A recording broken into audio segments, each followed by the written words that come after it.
Hey, everybody. Welcome to my YouTube channel. Welcome, Katarina and Liz from South Africa. So good to see you this morning. Well, morning for me.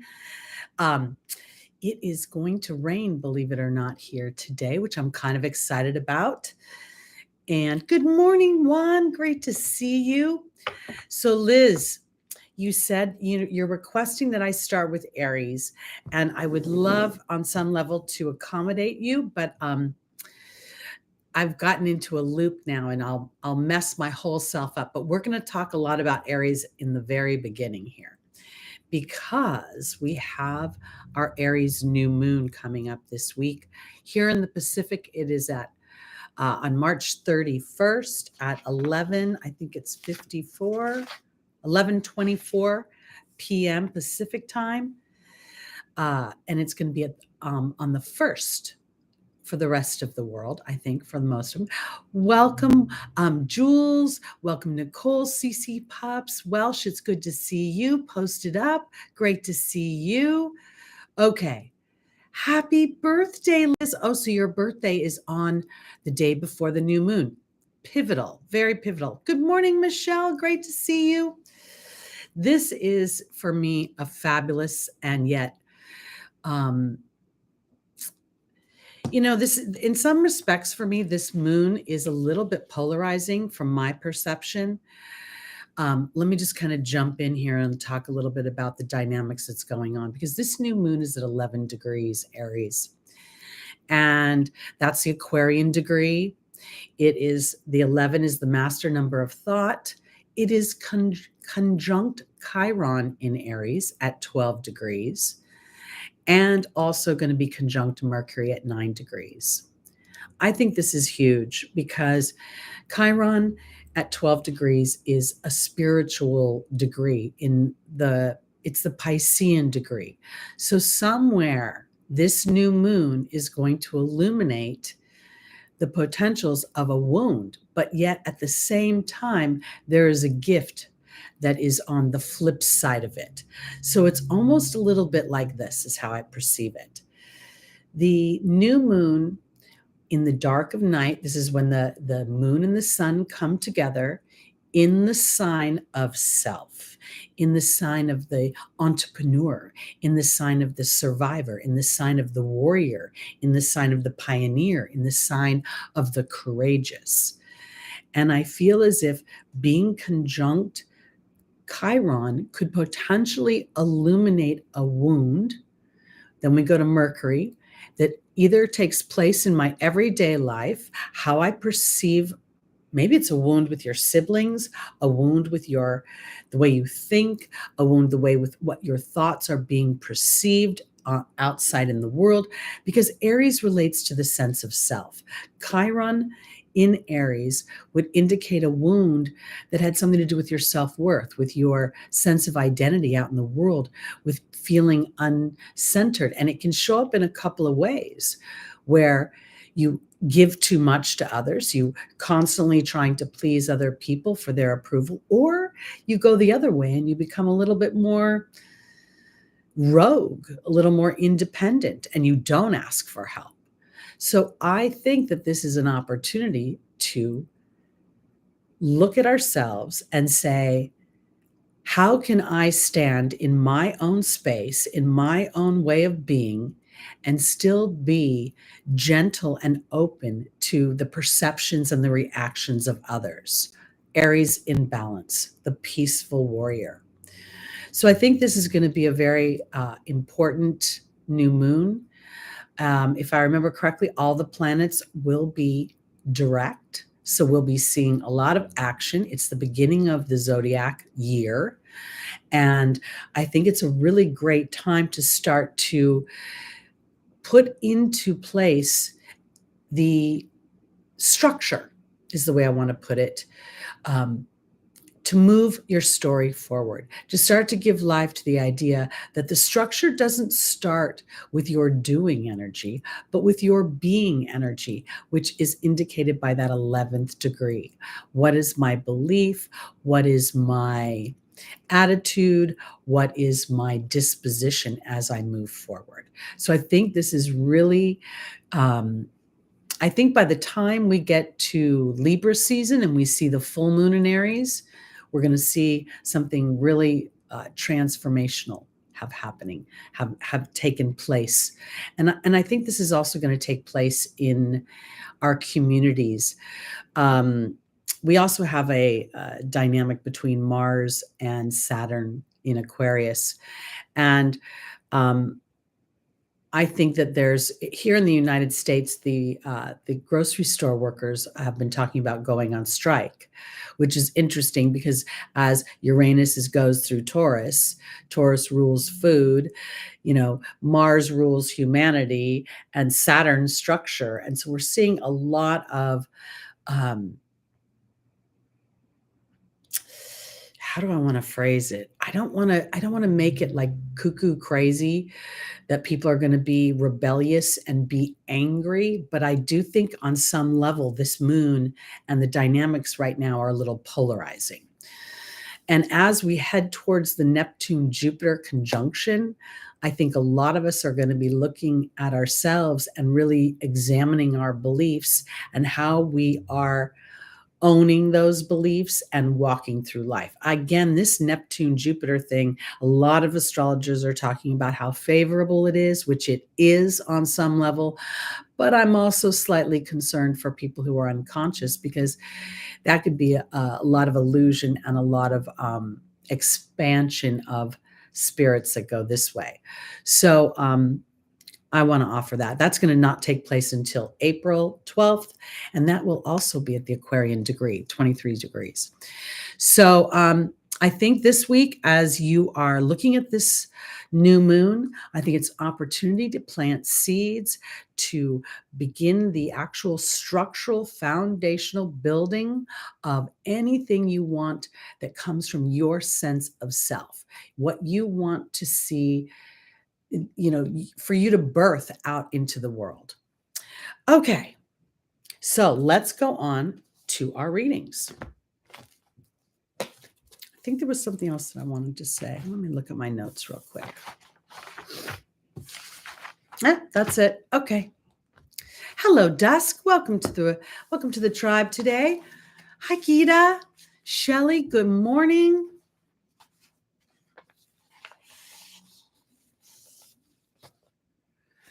I think it's an awesome time with Mercury involved with this new moon. Anything that you start writing, speaking, anything you want to endeavor on the internet is very viable right now.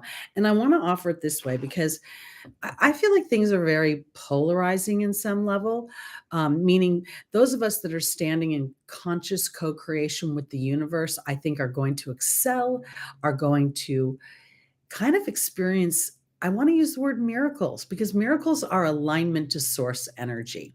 So as we do that, I feel like we're representing, and at the same time, there may be people that are feeling extremely challenged and feeling as if the rug is being pulled out from underneath them. So I think it's super important for us as a tribe to hold space for their experience, not in a way that enables them to feel victimized by the experience, but rather how can they triumph over the experience? So I think that's going to be super important, because I think that there's going to be a lot of people wanting to assert a sense of independence and a sense of influence on their own lives. I want to create my own money. I want to be responsible. I no longer want to work for an hourly wage, or I no longer want to be tethered to this dynamic that I am limited by. That's the way I want to put it. Limited by. I feel like very much this new moon has this energy of taking my skills, my talents, my opinions, my influence, and then potentially branching it out in a way that makes me feel more valuable, makes me feel a sense of identity, a sense of groundedness within that identity.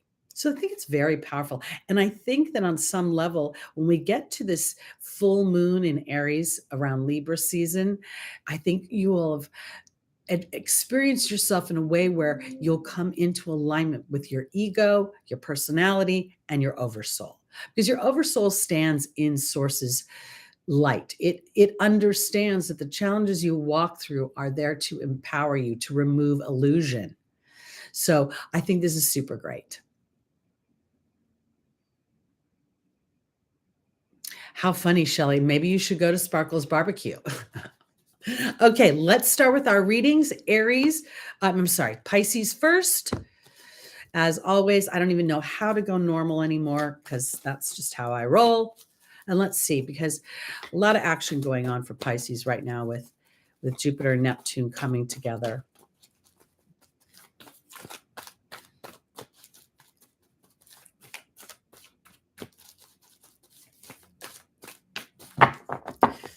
All right, our first angel for Pisces is Desiree. The second is Astera. The third is Serafina. And the final is Isabella. I think you should go to barbecue. It sounds like a great idea. Okay. Shelley, you in the water. You know, that would be an interesting day to meditate in the water and see actually what would happen, even if you just took a bath. Be very interesting during that period of time. All right, Pisces. Desiree is being joined by the partnership card. Astera is being joined by Merlin. Serafina is being joined by the letting go card. And Isabella is being joined by the wind fairy. All right, so this is pretty powerful for Pisces because I want to offer this. Pisces is a mutable sign. It commingles with others effortlessly, unlike Aries. So I think that this Aries new moon is influencing Pisces in a way where it's about partnership with the self and allowing yourself. There's Desiree saying conditions aren't favorable, and there's the partnership card. And I feel as if Pisces is looking outside of themselves, in some ways to commingle their energy to feel safe, to feel more secure in their creation, there may be a little bit of a challenge with that right now. You may find that other people aren't necessarily, and I want to put cooperative. And I don't think it's negative. I think it's to empower Pisces to feel the excitement and the thrill of their own creation, because Astera is saying to reach for the stars with your dreams and desires, and Merlin is about alchemy, justice, and balance. And this is the balance between partnership and the sense of self. There's strong dynamics within the zodiac for those that commingle and those that are more individualistic, the lone soldiers. And I feel as if for Pisces to feel that sense of empowerment, there's a little bit of illusion that will be removed. There's the letting go card in the angel's vice is about walking away from fear. And then we have Serafina, the angel of happy families. And there may be a fear that if you are not acquiescing to a partnership or a group dynamic in some ways, this is Mercury involved in this new moon, which involves our teamwork, our communities, our neighborhoods.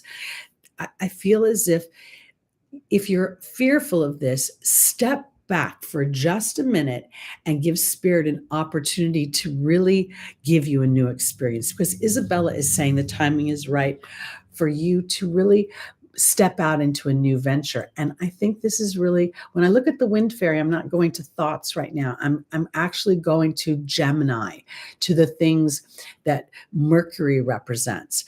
And it's time to really review in this new moon about how happy you are, if you're moving in the direction you want to go, as an individual, and then allowing those around you to come in and support that endeavor versus looking to others and identifying yourself or for their approval in some way.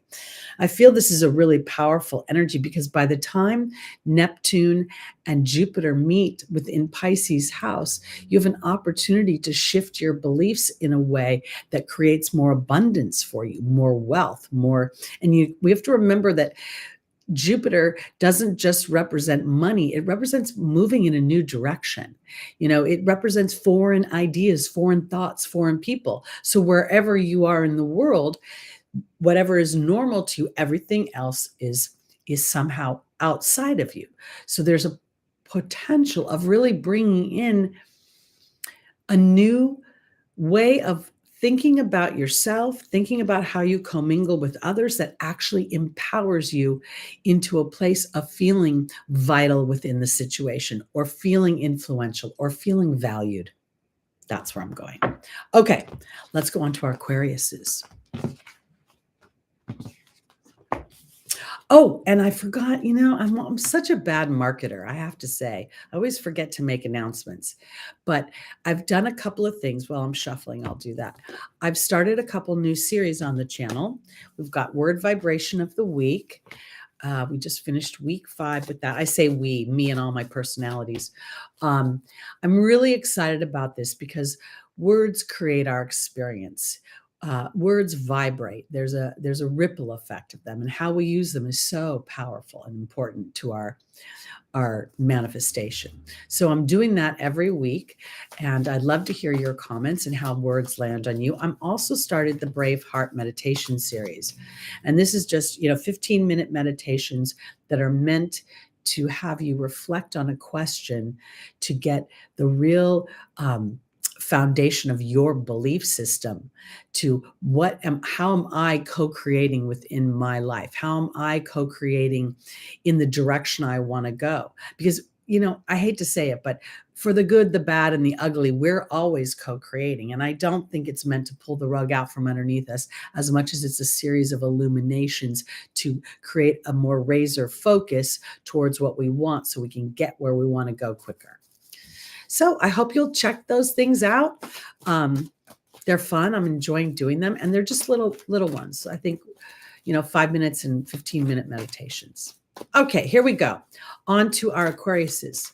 Yes, Sacred Owl. Thank you. That makes me feel so good. Oh my goodness. Thank you. Okay. Here we go. Aquarius, rising moon, sun, and stelliums. Whoop. All right. Our first angel is Archangel Raphael. The second is Shanti. The third is Seraphina. And the final is Fiona.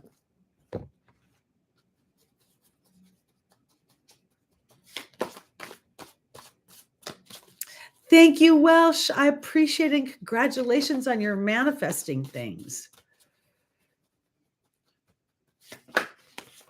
All right, here we go. Whoops. Okay, Aquarius. Archangel Raphael is being joined by the Queen. Shanti is being joined by the High Priestess. Seraphina is being joined by the Restriction card. And Fiona is being joined by the Forgiveness card. I really believe that, for years, I remember in the 80s, way back in the other 20th century, when they used to talk about the ascension, and my first initial idea was seeing all these souls going up some sort of stairway to heaven. And as I have aged and I've studied spirituality and meditated and literally queried spirit about everything and anything, I'm like, what is this ascension all about? What does this mean? And the ascension is simply an awareness of our choices, an awareness that karma isn't something bad that happens to you because you were an ass in a past life. It's a series of opportunities. So even when challenges come on our plate, there's an opportunity to step into a new vibration. And I bring this up because I think the vibration for Aquarius this particular new moon is about the idea of receiving. And I say that because Archangel Raphael, the first thing I see is this epiphany over his head, and then the queen. And the queen is all about reception. The real keys to manifestation is first the law of attraction. So we put our focus in a direction. Then the universe and source energy starts to line up and experiences start to come into place. Then the next level is the law of allowing. So here it is. You've been saying you hate your job forever and a day. And then an opportunity shows up.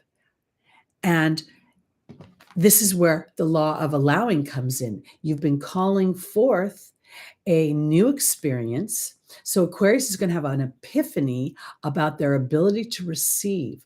And I feel as if you're going to take advantage of that ability to receive in one way or another. It's either going to show up right away, meaning in the 3D world, or you're going to start to feel your momentum. There'll be signs and omens starting to click into place. Because in the opportunity of the obstacle for my Aquariuses is Shanti, the angel of peace, and the high priestess. And the high priestess is very much like the tarot deck. So here we go. This is that your oversoul giving you a sense of peace as you understand the law of allowing. I allow myself to receive. I allow myself to receive the money I need. I allow myself to receive happiness. I am calling forth a new job. And then when an opportunity comes, I allow myself to believe that even if the opportunity feels a little scary, the universe brought it in for a reason. That's what I'm trying to say. Because sometimes we get opportunities, we get scared. We're like, oh no, I don't know how to do commission only. I don't know if I don't have a salary, will I make my bills? So there's going to be something that causes a pause for Aquarius, but also an opportunity to shift things in a way that feels more aligned to the creator within. Because in the final position is Fiona, saying, now that you've asked God and the angels for help, be open to receiving. And look, again, we see this epiphany around her head, and she seems so happy. And we know the forgiveness card is never about forgiveness for me. It's about understanding, reconciliation, meaning I have turned a challenging situation into an opportunity for myself because I've overcome the obstacle.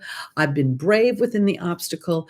I have triumphed over the obstacle. And I think that in this case for Aquarius, it's that idea of receiving. When I first started working for myself, I didn't know where clients would come from. And I remember saying to Spirit, if I'm meant to do this work, then you're going to have to bring me clients, because I never was a person who liked people to bug me for things. I could always feel a salesman coming, and I don't want to sell anything. I want to create relationships with people. I want to empower them. I want them to feel warm and fuzzy around me for the most part. So I feel like this is very much about Aquarius having an epiphany that you would best serve. Now let's think about what Aquarius represents. The 11th house represents our hopes and dreams. So there's something about this that is about me too. It represents humanity, innovation, science, space, technology moving forward. So there's something very innovative about the idea that we don't have to work hard to create bounty. We just have to get out of our own way by trying to figure out how to do it. If we can figure out how to feel it. This is why I'm like crazy about the moon. I think the moon is the most important planet for our manifestation, because without our emotional alignment to our dreams, it's a shit show. Sorry to say it like that, but it is up and down, up and down, up and down. So that's where I'm going. I think this is fabulous. Feels very liberating. Okay, let's go on to our Capricorns.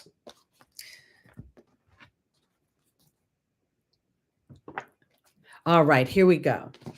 Now, I can't remember when, but I think like in a month or so, Pluto is going to go retrograde again. Like, what with Pluto? Like, just move along already, okay? I'm over Pluto. I mean, not in a bad way, but I just want him to move off my stuff. I'm transforming already. Leave me alone. All right, here we go. Capricorn, rising moon, sun, and stelliums. What does this new moon have for you? What does it have to offer you?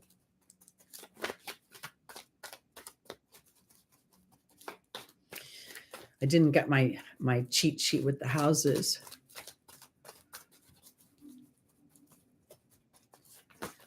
Ooh, Shelley, what is that all about? All right, Capricorn. Our first angel is Francesca. The second is Rochelle. The third is Merlina. And the final is Maya.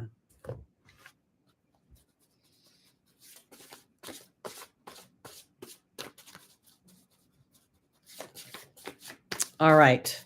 So this is how I'm seeing this, because I really love Capricorn, even though it drives me a little crazy sometimes. I want to offer it this way, because as Saturn and Mars are hanging out together in Aquarius. And I really believe that Saturn, of all the planets, is the one who like pulsates at me that Saturn is evolving.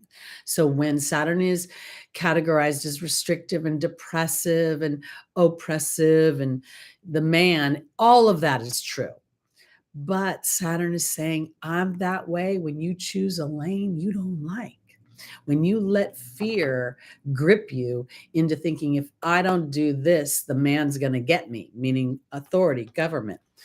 Francesca is being joined by the Wind Fairy. Rochelle is being joined by the Grail Knight. Merlina is being joined by the Wealth card. And Maya is being joined by the Serpent. Where I'm going with this, Capricorn, is that there is a transformation of structure, meaning the exact structure that Saturn offers Capricorn is beautiful. Now let's put that structure in the lane that sings to my heart, instead of the lane that's like, my parents told me to be a banker. My parents told me it would be safe if I got into real estate. My parents told me it would be safe if I went and, worked at a market. And none of that makes you happy, but it pays your bills. So now there's the transformation, Capricorn, because you're starting to really, and I believe it, absolutely, especially those that come on and are interested in material like this. Francesca says, what do you visualize right now? Negativity blocks your progress. And there's the Wind Fairy. So I'm really thinking with this new moon and Chiron being conjunct the new moon, Mercury just a degree or two away, Capricorn's becoming very aware of how they think. And being aware in a way that is not judgy, not regretful. Oh God, why do I do that all the time? But rather taking charge a little bit. All right, I do this because the opportunity and or the obstacle is the Grail Knight, which represents seeking the sacred. And there's Rochelle. As you honor and follow the guidance of your heart. This is the huge transformation that I think Pluto has been offering all the cardinal signs as it has been transiting Capricorn, is to really look at how we are inadvertently tying our own hands by falling under a structure that does not serve our heart. And as we start to serve our heart, then Capricorn's leadership becomes ridiculously amazing. Because in the angel's advice, we have Merlina. And Merlina will talk about confusion, but I don't think so. Right now, I think Merlina is like Merlin, and there is magic and there is harmonious wealth to be had for Capricorn when they follow their heart. And this may take a minute or two, because I want to offer it this way. Initially, you may think, oh, my heart wants to da. And then you need to, I don't want to say need, but there's an opportunity to give it a pause so there can be an illumination. One of the things that has really struck me these last few months, you remember Lucky was having all these weird issues with his skin, and I was getting more frustrated and more frustrated. And frustration is a block. It's a mental block. It's very Saturnian in its old energy. So as I became aware of how I was showing up, I started implementing new structure, and he started to shift, because Maya is teaching Capricorn how to shed the skin, but retain the beauty of the structure of who and what they are and what they represent. This is why I think, I have these weird thoughts, and I'm like, how does Saturn co-rule Aquarius if Aquarius is so lightning, so electric. I mean, they feel so opposite, but they must be cooperative. And that's where I started to like look at these things differently and thinking this is where Saturn started to say, hey, I don't pick your lane for you. You pick your lane. I'm the one who holds your feet to the fire. I am the boot camp sergeant. But if you're in the boot camp you love, then you're going to love me because I'm going to make you a star. And that's what Capricorn does. Kobe Bryant had Saturn right next to his sun. And a lot of people might just look at that and say, oh, repress your sun. But it didn't. It made him work hard. It made him, in some ways, want to constantly know how to be better. And he was. All right. Yep, you can fly, literally, in your mind. All right, let's go on to our Sagittariuses. Hi, Lucy Rose. Hi, Penelope. I just named my I don't know if you can see behind me. It's in the wind. I've got 2 tomato plants, and the other day, they're growing so beautifully. So I named one Beatrice and the other Penelope. Penelope's a yellow pear. And she is so cool. At night, she tends to stretch up and put all of her leaves like pointing towards the heavens. It's so cool. All right, here we go. On to our Sagittarius, rising moon, sun, and stelliums.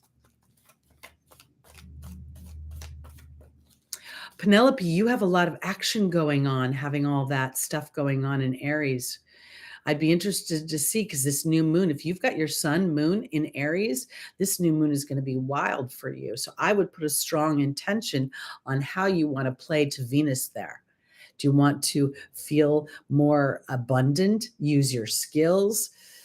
I would definitely do a little, and I would do some sort of, I've gotten into, back into a little bit more ceremony and a little bit more of feeling like it's helping me anchor my focus. So I'm definitely planning on doing some abundant stuff on this new moon, being an Aries rising. Okay, here we go. Sagittarius, rising moon, sun, and stelliums. And I really mean moon rising, but I've said it rising moon for so long, I can't say it the other way. I also want to kind of offer this because I feel like Penelope, with all that action, I don't know why. I also feel like somewhere there should be something to some sort of element of earth so you can ground yourself. So I don't know if you want to hold a stone, a piece of wood. I don't know. I just feel like something earth would help as well. Okay. No tomatoes yet, Gita. They should be coming up in about, I think that I've got little sprouts, but I think it's going to be another few weeks before they show up. Okay. Sagittarius, our first angel is Akasha, the spiritual teacher. Well, how apropos is that? Then we have Archangel Michael. Then we have Grace and Antoinette. And then we have the Patience card.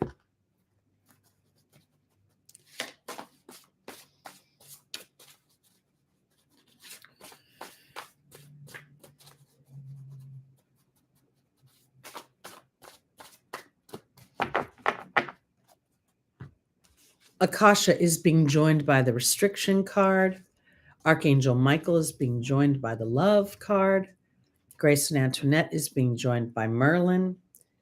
And Patience is being joined by the Queen. When I look at this Sagittarius, the very first thing I think I see is the idea that, Sagittarius rules broad thought. It rules philosophy. It rules the connection to the angelic realm. And I feel like when I started the Braveheart meditation this week, the first question is, what am I pretending not to know? And I kind of want to throw that out at Sagittarius right now, because the restriction card on top of Akasha, it makes me feel as if there are big thoughts coming through for Sagittarius, but they may be counter to what you're actually experiencing and creating a bit of conflict for you, or a bit of unsuredness about things. Because when I go into the opportunity, the obstacle, Archangel Michael is not here about protection. He's about courage and love. And love is not always about another person. Love is oftentimes a potpourri of things. It's like we love other people, but we also love ourselves. We love certain dynamics. And I feel what Akasha is doing is asking Sagittarius to take a step back into faith. Thank you, Lucy Rose. And to really look if you are standing in what you love, because it's time to have compassion for the process of manifestation. I kind of think of Merlin sometimes as the alchemist. The book, The Alchemist? There's a certain amount of pressure and unsureness and certain amount of a journey that we go through. And I think that journey is so important because it gives us the strength to believe that what we're manifesting is actually viable and sustainable. Because here in the final position is the Patience card and the Queen. And again, I go back to the idea of reception. The Queen not representing a feminine energy as much as it represents a receptive energy. And the Patience card is not about holding your breath. It's about observing a situation and then synthesizing the dynamics of that situation and using them as tools to move forward. So this idea of restriction is giving you an opportunity to observe. It's not meant to grab you and hold you. It's meant to give you an opportunity to move forward, but with a more intentional and a more focused path. That's the way I want to put it. And to understand for Sagittarius the give and take within the universe. So it almost feels as if, what you're learning is that you take guided action and then you come back and you pause, and Spirit gives you an opportunity to take another step. And it's through this kind of baton pass between being a human that's inspired by Spirit, acting in the human realm, and then creating magical things. And I want to say magical things look like job opportunities. They look like relationships that come out of nowhere, or you win the lottery. I had a client recently who has been experiencing some challenges in their financial sector, and they went to Vegas and won $2,000. And you just never know. And that's kind of where I'm going, because this person has a strong vibration in Vegas. They seem to do well when they go there. It's like their happy place. Wherever is your happy place, it's easy to manifest. So I think that's what Sagittarius is learning a little bit about. How to be in your happy place, take a pause, allow the universe to give you this give and take. That's the way I want to put it. Because it is through that give and take that you start to feel that supportive spirit and you trust the unknown a little bit more. Okay, on to our Scorpios. Rising moon, sun, and stelliums. You've got that south node going through your house, which I think is very fabulous, actually. I think it's really going to be a lot about Scorpio no longer giving just a little less attention to how other people perceive their actions, the things that make them happy, and allowing that their happiness to be the most important dynamic and letting everybody else figure it out. And that's where the egolessness comes in. Okay, here we go.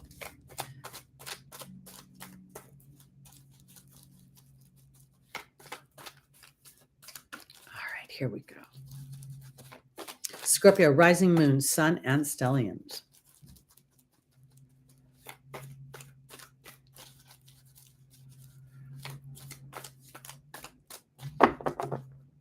Our first angel is Archangel Raphael.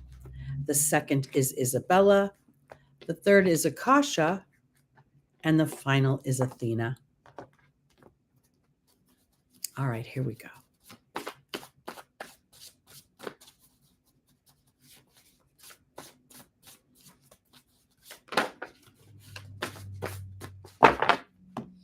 Archangel Raphael is being joined by the Focus card. Isabella is being joined by the Raven.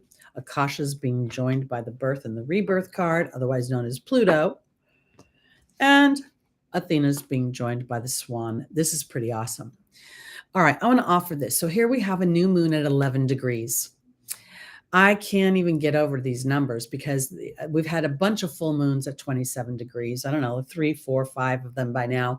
And I think of the 27 degree as a 9. The 9 is the culmination of something. And this feels like humanity is starting to come together with the way that they're thinking, paying attention to their thought process, and that us as a tribe especially are starting to learn how our thoughts are things and how they come out in the form of our beliefs. Our beliefs come out in the form of our words and then our actions. Because this is where I'm going. Scorpio, I think you're having an epiphany about your focus. And maybe your focus has been a little bit on the dark side, maybe even feeling a little bit, it's not easy to be ruled by Pluto and Mars.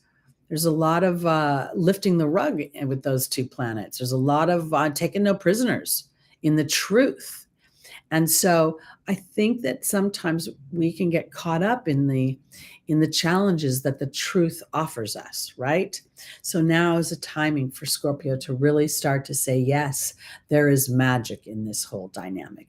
There is magic from going down into the darkness and really picking that skull clean. I now can be reborn, because Akasha is the spiritual teacher, and there's the rebirth card. This feels like the butterfly coming out of the cocoon. And what you've learned spiritually about the laws of attraction, the laws of allowing, how you're participating in the co-creation purely through your focused thought. Because in the final position is Athena saying it's time for you to lovingly assert yourself. And then there's the swan. And this is not just transformation from the ugly duckling to the swan, but also your intuitiveness. I think, Scorpio is one of the most intuitive signs. It's a couple of things. It's not just intuitive for the sake of being intuitive, but the idea of power and control. Scorpio pays attention to somebody's psychology. That's what it rules. It rules psychology. So it sees how somebody acts. Now, when we put that in a high vibration of coming from loving, knowing the focus, how do I show up? How do I show up? Where is my focus thought? Because I'm ready to take no prisoners and start to live the life I want to live, because I'm ready for a rebirth. This is something that I can't quite explain in words, because it will never be as powerful as it is to experience. So as you give life to the idea that my focused thought literally creates my abundance or my poverty, it creates my relationships or lack thereof relationships.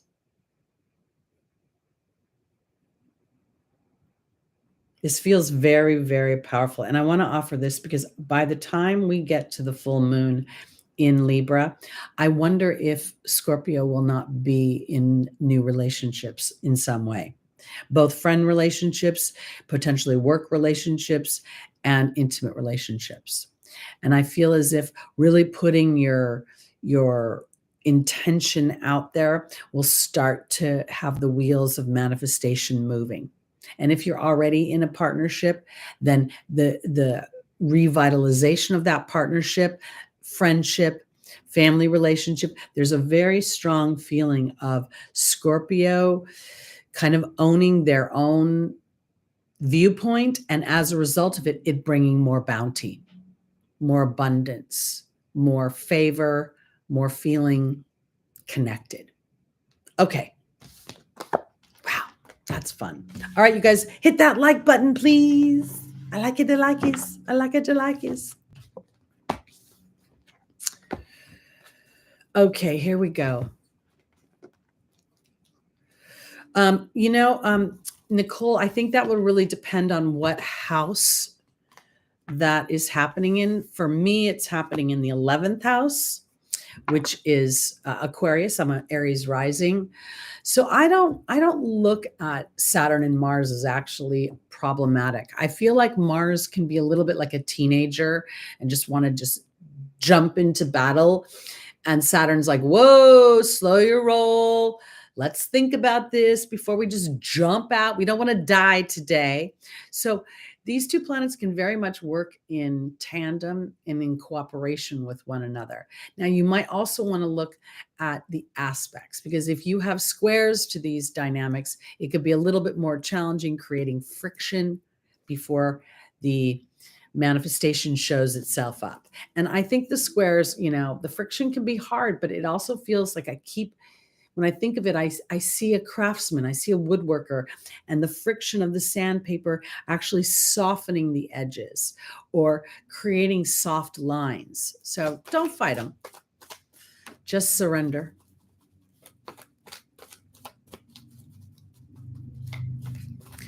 Mindful QT, I think that it can be very, very motivating. It could be very inspiring because Mars could give you the willingness to be an entrepreneur, to be courageous, to go and say, I will survive this no matter what, and I'm going to do it my way. Aries, I'm going to do it my way. And Saturn can give you the opportunity to really implement new structure. Okay, here we go. I'm on to Libra, right? I think I'm on to Libra right now. Libra! I have to say it with singing. All right, here we go. Our first angel is Aurora. The second is Grace and Antoinette. The third is Archangel Gabriel, and the final is Archangel Raphael. Oh, looks like this new moon is going to be starting a lot of people on a new track. And I really think it's going to have to do with how they're thinking before it comes into the real world because of that 11 degree. All right. Libra. Aurora says you're flying high right now. And you're flying right high in your transformation, in your willingness to transform and trust your intuitive gifts. These gifts, I don't know if they're gifts, actually. I think they're just, I think our intuitive body is no different than our arm or our leg or our eyeball or any other tool that we have in the human body. We've just not learned how to use it very well. Grace and Antoinette is being joined by the letting go card. Archangel Gabriel is being joined by the forgiveness card, and Archangel Michael is being joined by the novice. Libra, Libra, Libra.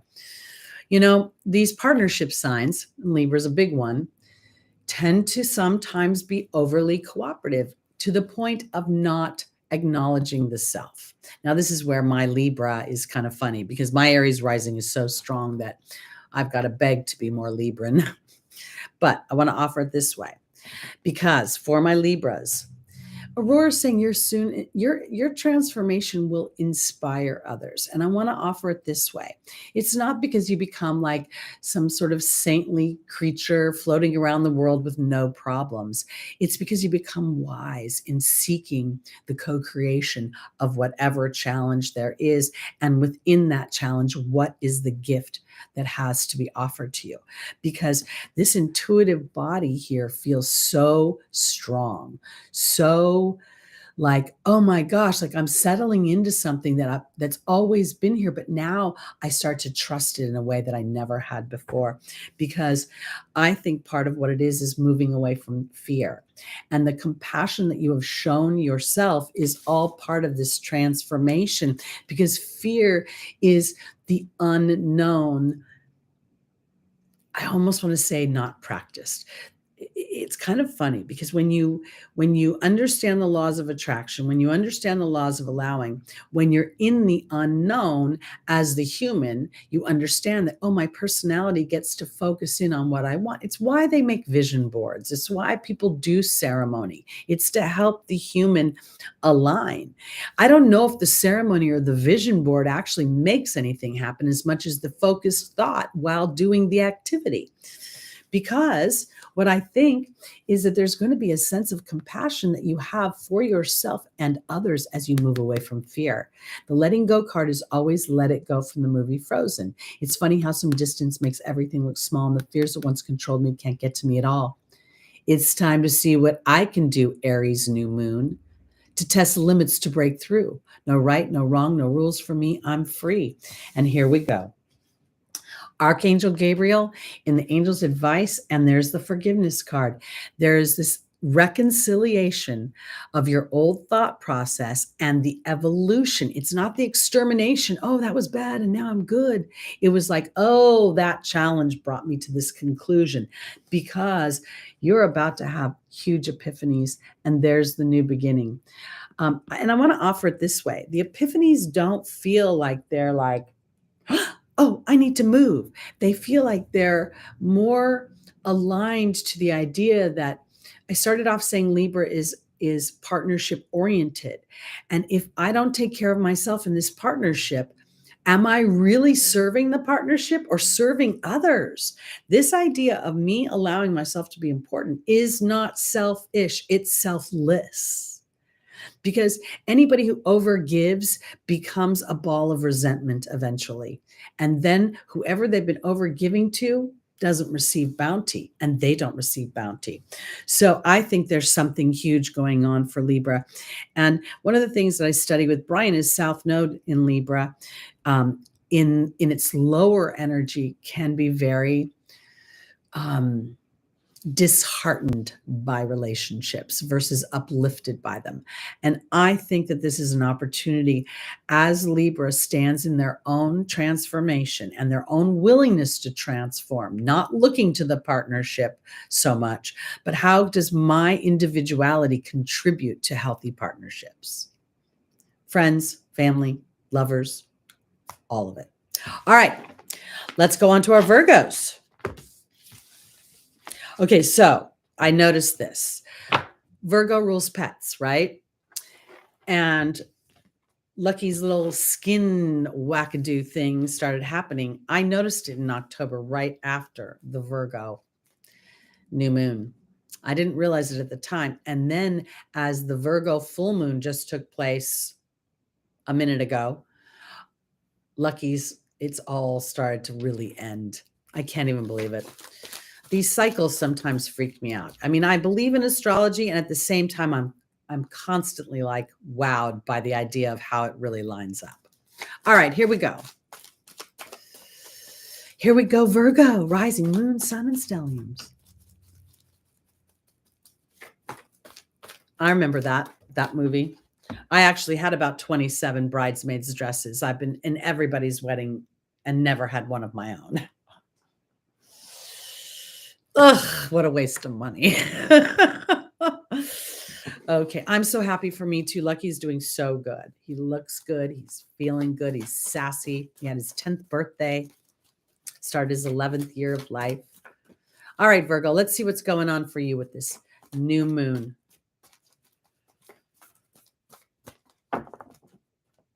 Our first angel is Ariel. The second is Isabella. The third is Rosetta. And the final is Azure.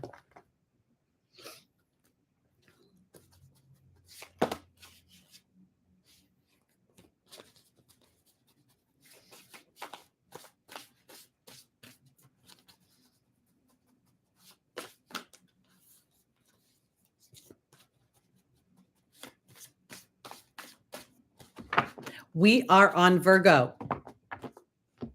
Ariel is being joined by the frog. Isabella's being joined by the risk card. Rosetta's being joined by the love card. And Azure is being joined by the protection card. It's interesting when I look at this because Ariel talks about psychic and spiritual experiences, which to me is very much my connection to source energy, to all that is, to the bigger parts of the universe. And the frog represents a release of emotional baggage, the cleaning up of the house of my mind, but it also represents good luck. You know, when you go into many Asian restaurants or manicure places, they'll have the frogs with coins in their mouth. And I feel when I look at this, that Virgo is getting an opportunity to release themselves in some way from some sort of obligatory handcuffs, something that feels like a have to versus a want to. And that there's a part of Virgo that is starting to connect with the idea that I get to enjoy myself, whatever that is. Because in the opportunity obstacle is the risk card, and Isabella saying, yes, the timing is right for this new venture. A happy outcome follows your positive expectation. And then in the angel's advice, we have the love card and Rosetta. And I don't think this is about intimate love. I think it's about like what kids love. kids love to play and they love to, eat candy, and they believe in magic. And I feel like this is an opportunity for Virgo to take a little bit more of a childlike viewpoint of their own life, thereby releasing emotional baggage. I mean, if there's a grown-up in the zodiac, I think Virgo could be very grown up. I've got to have a job, I've got to make money, I've got to serve other people. So that's not childlike. Children don't serve other people. Children just run around and have fun. So here we have Azure saying your desired outcome will happen in the near future. Have patience and faith and don't force it. And there's the protection card, which is a 38 and reduces down to an 11. So where I'm going with this is I think that there's the potential that Virgo during this Aries new moon will find a little individuality and a little bit of joy actually does serve others. I really want to rewrite this story here. I really think that dutiful and obligatory service to others doesn't serve anybody. It's just one big journey on the way to resentment. And I feel as if there's this release of Virgo saying, you know what? It's not that I don't want to serve other people, but if I serve me first, then maybe I have enough sustenance within myself to actually serve you more succinctly, more efficiently, more lovingly. Because the shadow side of Virgo can be a little critical, a lot critical. And so, and if we're going too far down the slippery slope, then Virgo's going to say, I've been doing all of this and working so hard for the other person, I'm not getting anything back. But Virgo, I think you're learning how to give back to yourself. And no matter what that is, I feel like this is the most important thing. It doesn't have to be anything big or grandioso, just giving yourself permission to play. And I want to offer this too, because when you're a little kid, your parents are always telling you, you need a nap. Now, I don't know if every kid agrees with the idea that they need a nap. I'm thinking the parents want the kids to take a nap so that they can have a break. But this is the point. If you love to nap, nap. If you love to play baseball, go play baseball. If you want to walk around Target all day long, it's time for Virgo to play a little bit, to be a little bit selfish. I'm going to say it, okay? I'm just going to say it because I actually think overall it would serve the balance.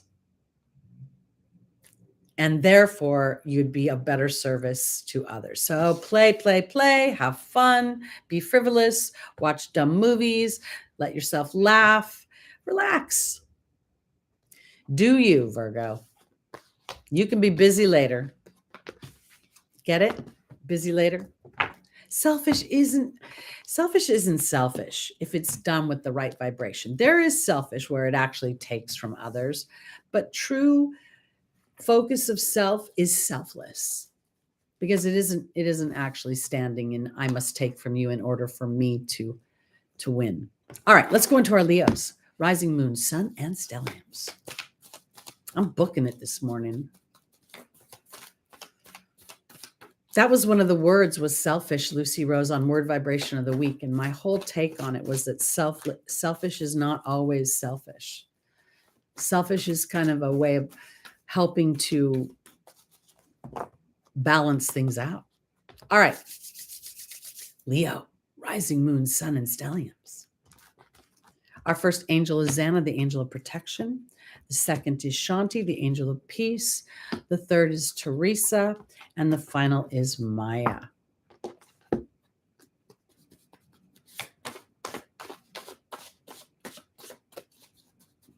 I'm vrooming. Vroom, vroom. Okay. Xana, the angel of protection, Leo, is being joined by Merlin. Shanti's being joined by the Queen. Teresa's being joined by the horse. And Maya's being joined by the owl. This is so interesting to me because, basically this Leo is the opposite sign of Aquarius. So we know that we've got I'm pretty sure Venus is still in Aquarius. I can't remember the degree. We've got Mars and Saturn creeping around in Aquarius. So there's an opposition happening to Leo. That's where I'm going with this. And I want to offer it this way because, again, the ruler of this new moon, Mars, is on some level in an opposition to Leo rising. Now, depending upon your degree, will let us know how intense that opposition will be. But what I think it's about is Merlin is sort of representing the opposition here. A bit of pressure before the balance comes in, and you will be protected during that pressure. Because I think this is about being in a peaceful place, Leo, as you receive, as spirit tells you that there's a point where you can't do anything but sit in reception, and that is doing something. It is the most powerful thing that you can do, because in the angel's advice, it's time to stop worrying about whatever you've been worrying about and to move into a new direction. And that new direction is to trust the give and take of spirit giving me inspired action in some way. There's a weird duplicity going on right now, because the idea is that I have to walk through a challenging time in order to fully integrate how I receive. That's where it gets feels a little funky to me, because nobody wants to walk through a challenging time. But now there's the wisdom that I learn as a result of that. So here's Maya teaching Leo how to be a strong leader in receiving. And here's the owl pulling up your sight so that you actually pull the wisdom out of a challenging situation. So I want to offer this, because the new moon being at the 11th degree up against Chiron can very much illuminate a wound for everybody, no matter what house it's in. For me, I'm an Aries rising. It's 26 degrees. I also have an Aries south node. So this is somewhere in the middle. It's not really hitting me directly, but I am becoming more and more aware of the deeper levels of my thought, the deeper levels of my willingness and the habitual patterns that I have been branded with in this lifetime that don't allow me to receive. Because this is where I think this is my opportunity or my obstacle, is to feel peace while I receive versus fretting about it and worrying. So let's say this is about money. Let's say that, you've been feeling challenged in your financial body, and it's creating an inadvertent focus on lack. This is the gift. This is where the pressure comes in. Am I really going to go into lack, or is this just in my head right now? And I don't want to negate it, because we're strategic thinkers as humans. So we're going to project out into the future.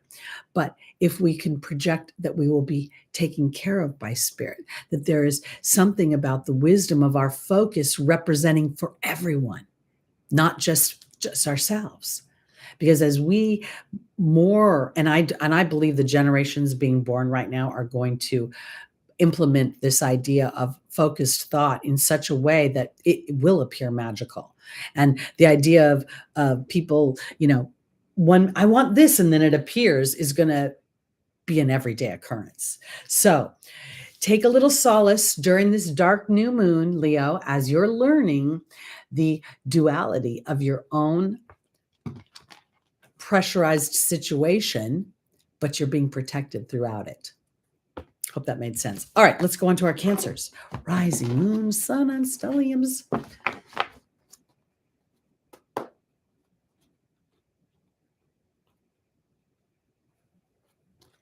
I think, Lucy Rose, that we are starting to remember is what a beautiful way to phrase it.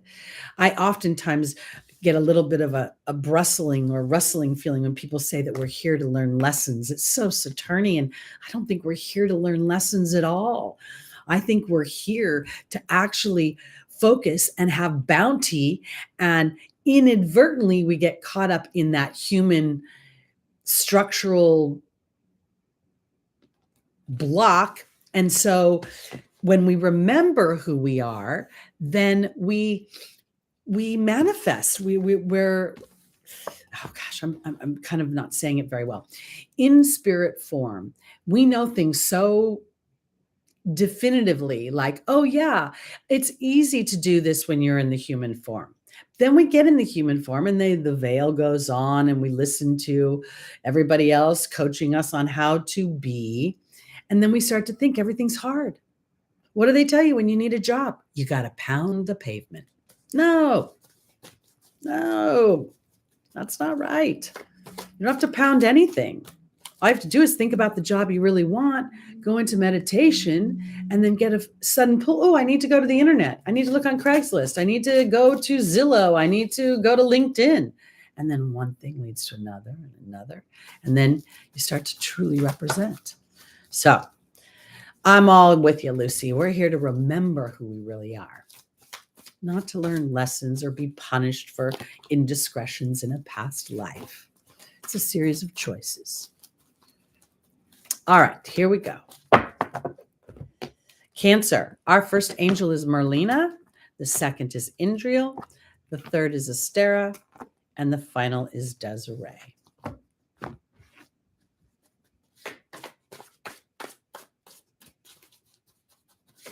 Whoop.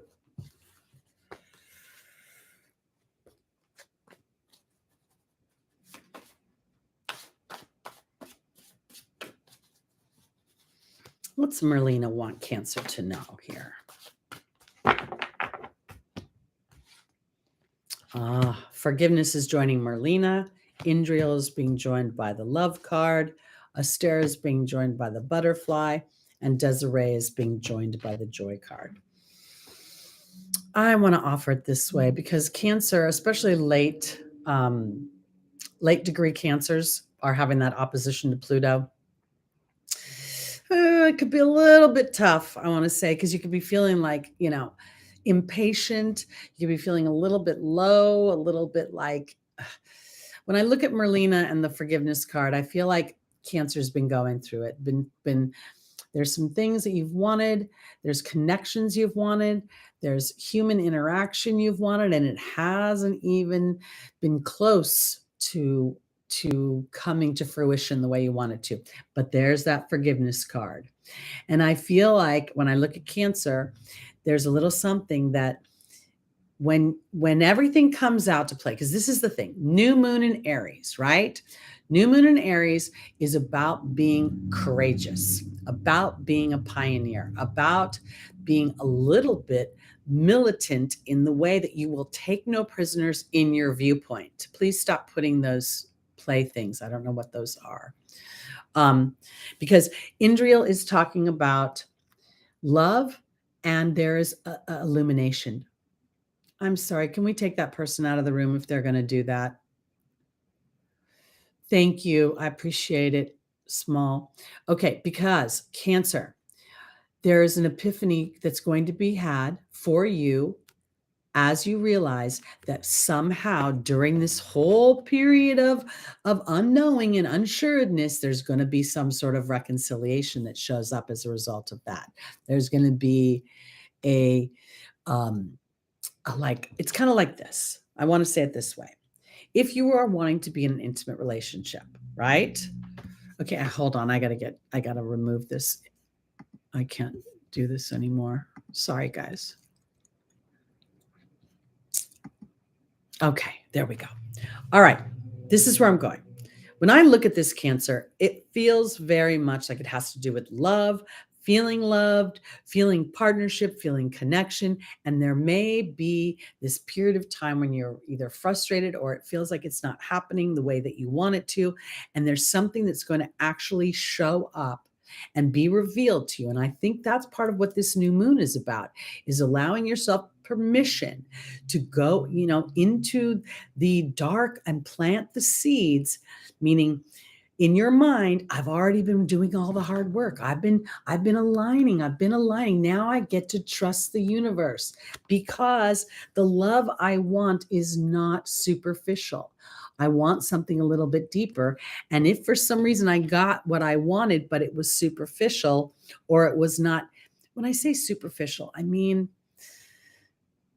I don't want to say it's not love, but I'm thinking of one person in particular who's a Cancer, who's in my tribe and who wants to experience love, and the connection that they want it to is they want it to be very aligned. They want to be the yin to the yang, the salt to the pepper, the peanut butter to the jelly.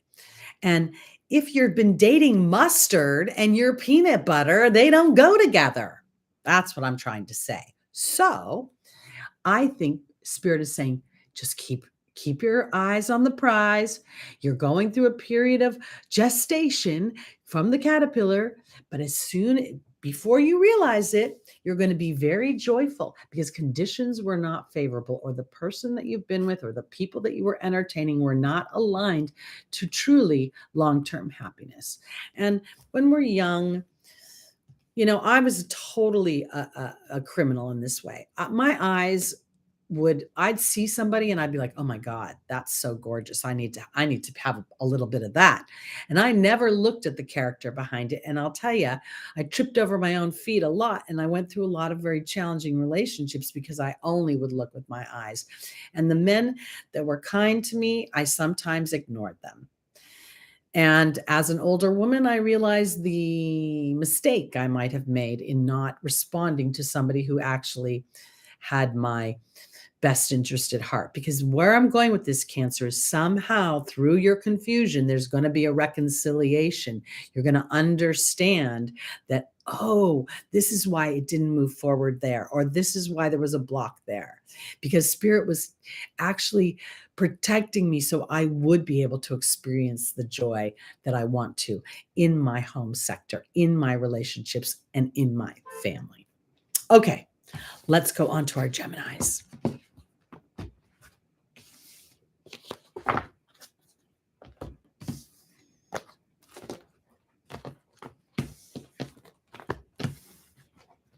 Okay, so I'm not quite sure how to say your name, but I'm going to try. It looks like Abinadan. It looks like what you're saying is, your question is, what should happen if I'm taking 2 tarot readings at the same time? One picking cards is good, the other is bad. That is usually you're pulling too many cards and you've been asking the same question too many times.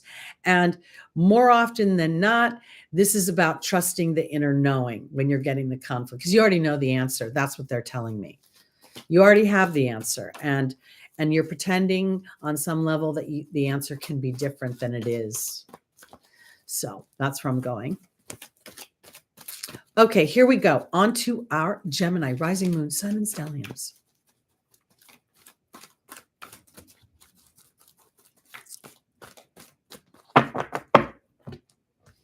Our first angel is Archangel Gabriel. The second is Vanessa. The third is Rosetta. And the final is Mystique.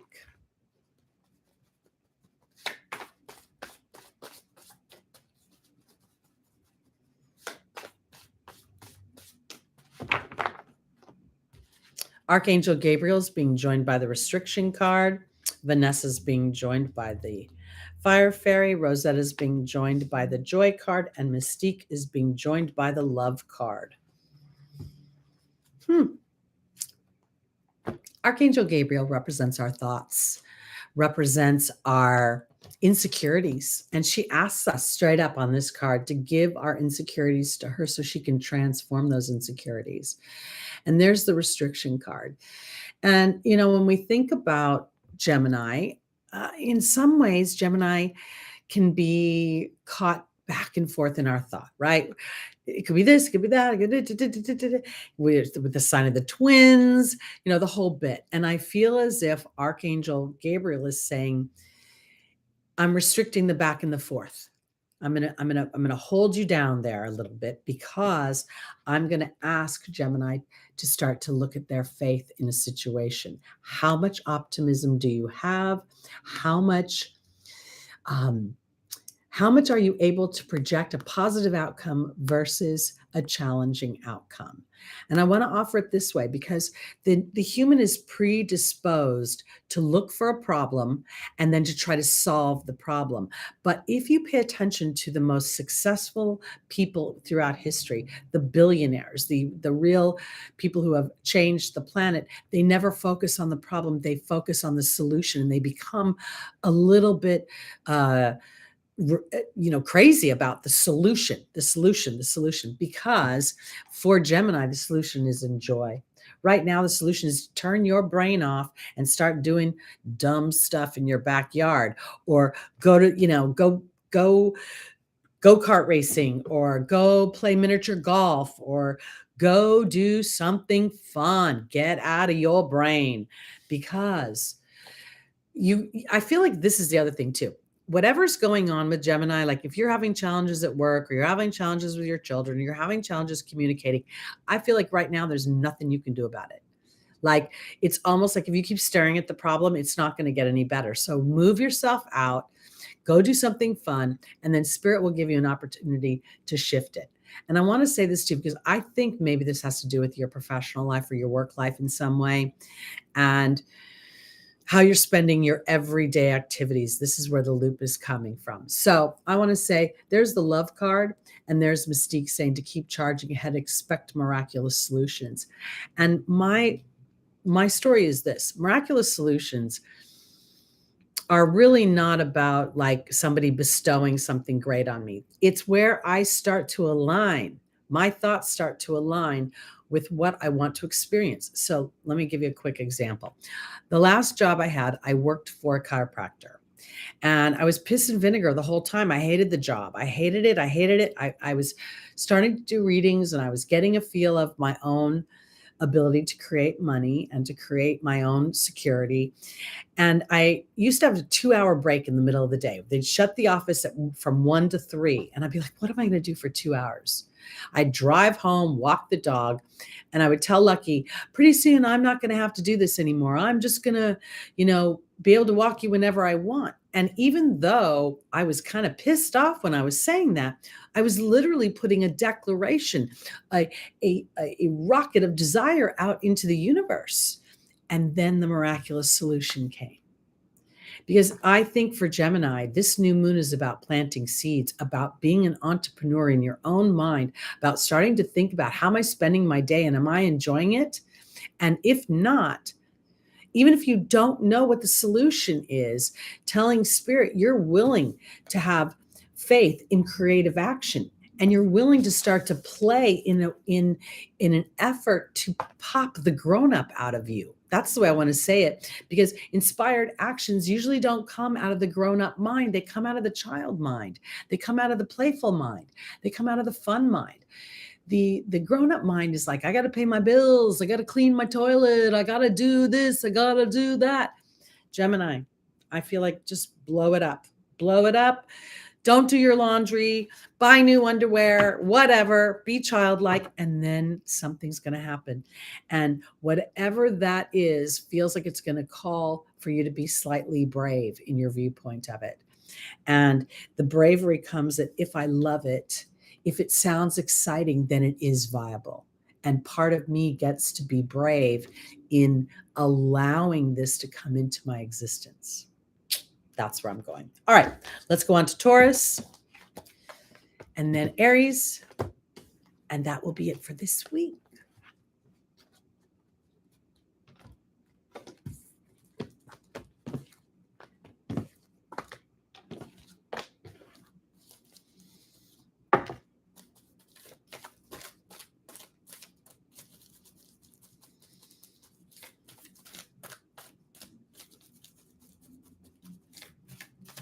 All right. So we have a gentleman in the room who is displaying a lot of focus on his challenges. And this is where we are participating in our own discomfort. So I want to offer this to Mr. Sankaro 4, because I don't know how to say your first name properly. Your focused thought on your challenges, and then your potential of wanting to leave the experience as a way of escaping it. doesn't really work because the soul never dies.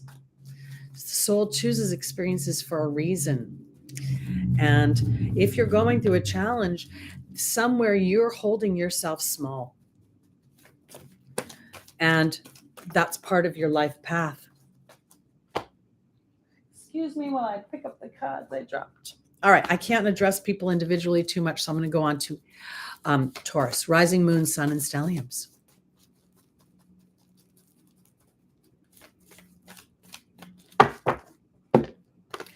Our first angel for Taurus is Sonia. The second is Layla. The third is Oceana. And the final is Patience.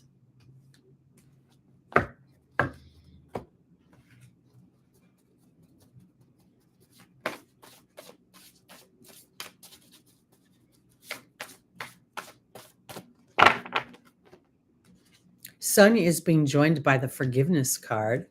Layla is being joined by the Cow. Oceana is being joined by the Risk card. And Patience is being joined by the Water Fairy. So we know the North Node is going through Taurus right now. And it's still in the late degrees. I think even on the new moon, it might be at 23 degrees. I'm not quite sure. But I want to offer this.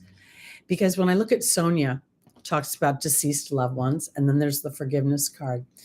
I think this is Taurus getting a solid experience with their team. And I want to offer it this way. Because I know we're talking about a new moon in Aries, but I also think that as we move towards the Jupiter and Neptune conjunction, all the signs are going to have opportunities to feel more intuitive hits, more connection to the other side. But I feel like this is going to be for Taurus a feeling of being comforted and being supported by the other side where you haven't felt it before, or you haven't felt it to as strong a degree. Because here's Layla saying for Taurus to talk about their intentions to spirit, and there's the asking and receiving. There is the abundance. This is nourishment. The Cow also would represent Taurus for me in this deck because it would be the female bull. And now it's time to risk your emotional body, meaning trusting it. It's about getting out of your logical brain and understanding that you're starting to truly represent the laws of attraction, the law of allowing. The laws of the universe are real. They are not imaginary. They are here. And it is our emotional body that then dictates what we experience. So as we see from this young man in the chat who's so challenged, he's got a razor focus on his problems. He's got a razor focus on his depression, a razor focus on what's not working. This is a momentum. So I use this as an example, not to judge, but to offer him an opportunity to go in a new direction. Because patience is about observation of my own energetic body, my emotional body, and how that emotional body manifests. One of the things as a Taurus moon, I have Uranus been transiting over my moon for, I don't know, a year and a half now, back and forth. And I've asked myself over and over again, what does Uranus want my moon to know? And it triggers a trine, two trines actually, triggers an opposition in my chart, and it made me dig deeper. And it made me start to realize that sometimes my challenges are absolutely aligned to my abundance. That if I didn't walk through the challenge, I wouldn't feel the abundance. I wouldn't have the tenacity. I wouldn't have the determination, and I wouldn't have the experience to anchor myself in. So I think for my Tauruses, I feel like this new moon in Aries is an opportunity for you to connect with your team in a way where you haven't before, a little more solid, where you're directing them. Instead of saying, oh, what do you want me to know? You're like, look, this is what I want to experience. Help me move my story forward. And then taking the risk of actually trusting it. And then observing your emotional body as you align to your truth. All right, let's go on to Aries, rising moon, sun, and stelliums. This is your moon. This is your moment. This is your opportunity to really put what you want out there in the world. Kind of excited about that.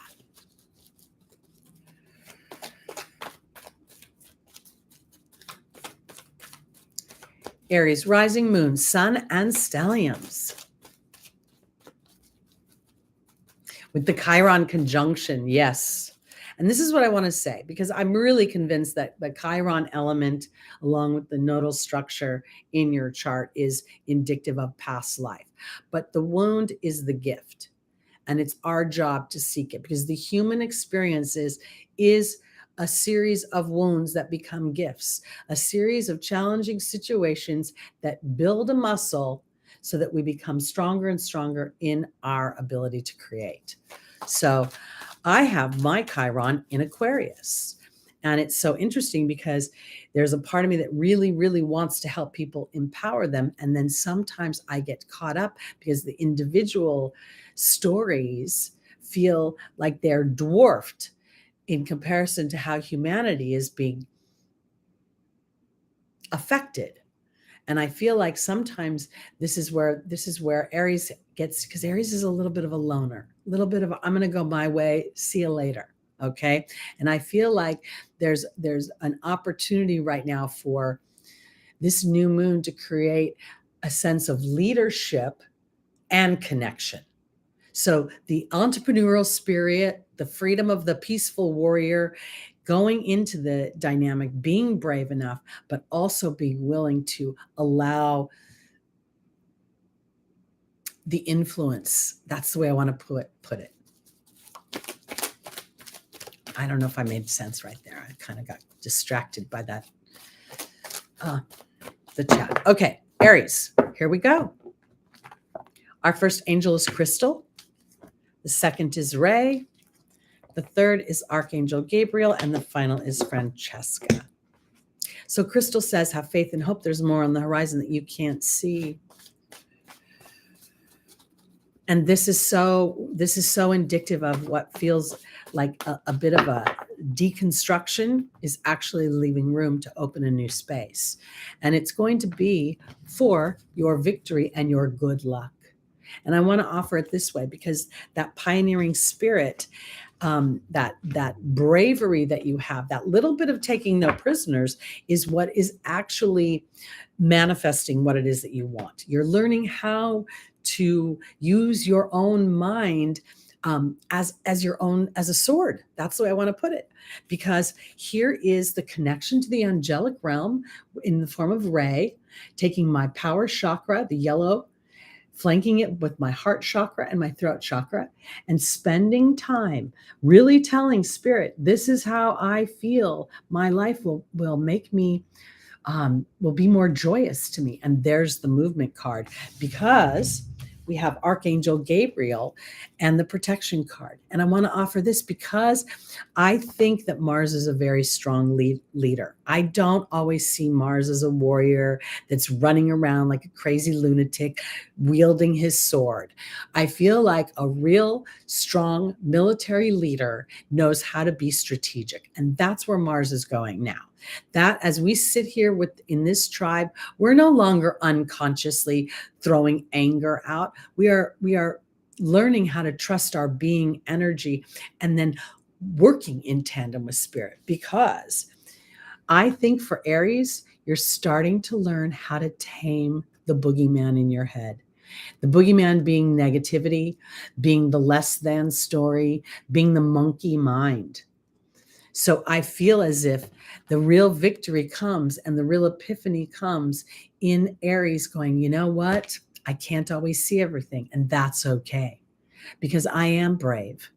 I'm brave to go out into an arena I've never been in before, and then assessing the landscape, assessing the topography of the situation, and then moving forward. So I think this is really exciting. And I want to offer this because I think that there's something really powerful happening for Aries. And we're going to see the culmination of it again when we get to the Libra season and we see that full moon in Aries. So about 6 months from now, whatever you're birthing in this moment, whatever you can't see will start to show up in your everyday life. And part of your journey is to be, J. Rockefeller, be Vanderbilt, and focus on the solution. And if you can't see the solution, then you can feel the solution through spirit. meaning this. All right, Spirit, you're leading me this far. I'm brave enough to keep going. I'm brave enough to keep going. I'm only going to take it one moment at a time. Okay, that's it for me this week, you guys. If you want to book a private reading, you can reach me through my link below in the description. Look for Word Vibration of the Week. We're going to have another one. And I'll be posting more Braveheart meditations for those of you that really want to start to kick your life into high gear and manifest like there's nobody's business. Because the more we're willing to be brave in our heart, the more the universe will reward our efforts. So thank you so much, everybody. Have a lovely week. Penelope, have a lovely week to you. Happy birthday. Somebody was having a birthday this week. So happy birthday on the 30th. Sending love and light. Peace out. And subscribe, you guys. Always forget to plug myself. Bye.